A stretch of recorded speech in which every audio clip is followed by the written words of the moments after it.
السلام علیکم محترم ناظرین کرام، امید کرتی ہوں آپ سب خیریت سے ہوں گے۔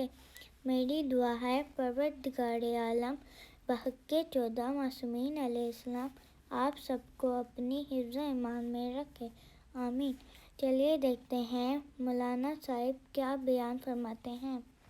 ایک روایت میں آپ کو سنانا چاہوں گا جس کا تعلق رجب کے آخری ایام سے ہے۔ امام جعفر صادق علیہ السلام کی خدمت میں اللہم صلی علی محمد وعلی محمد۔ تو کل 27 رجب کا دن ہے، 28 29 3 دن یا پھر 30 رجب 4 دن۔ تو یہ بالکل انہی ایام کی روایت ہے کہ ابن سالم کہتے ہیں کہ میں پہنچا امام جعفر صادق علیہ السلام کے پاس، ایک اور صلوات بھیجے گا محمد وعلی محمد پر، اللہم صلی علی محمد وعلی محمد۔ معمولاً یہ ہوتا ہے کہ امام علیہ السلام سے کوئی سوال کیا جائے تو امام اس کے جواب میں پھر آگے ارشاد فرماتے ہیں، لیکن یہاں ابن سالم کہتے ہیں کہ جیسے امام کی نگاہ مجھ پر پڑی، انہوں نے دفعتاً مجھ سے پوچھا کہ کیا اس مہینے میں کوئی روزہ رکھا تھا۔ خود امام نے پوچھا، جیسے کہ کبھی باپ اپنی اولاد سے پوچھے کہ یہ کام کیا تھا، وہ نماز پڑھی تھی، وہ جو ہم نے آپ سے کہا تھا وہ کر دیا تھا۔ اس طرح سے امام علیہ السلام نے پوچھا کہ کیا اس مہینے میں کوئی روزہ رکھا تھا؟ تو ابن سالم کہتے ہیں میں نے کہا نہیں ابن رسول اللہ، میں روزہ نہیں رکھ پایا۔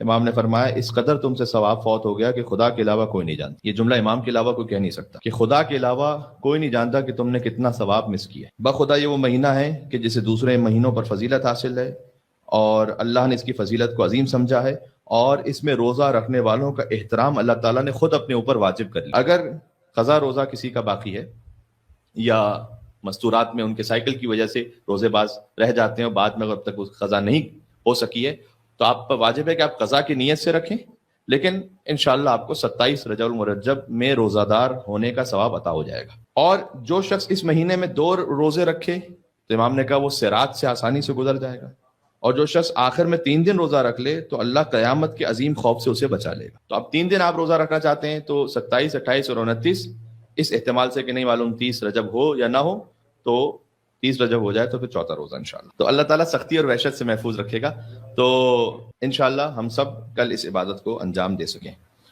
تو ایک تو یہ حدیث ہو گئی جس کا تعلق ڈائریکٹ 27 رجب سے تو نہیں ہے، لیکن ایک طرح سے ہے بھی 27 رجب سے، اس لیے میں نے پیش کر دیا کہ مل کے صلوات بھیجے محمد والے محمد پر، اللہم صلی علی محمد۔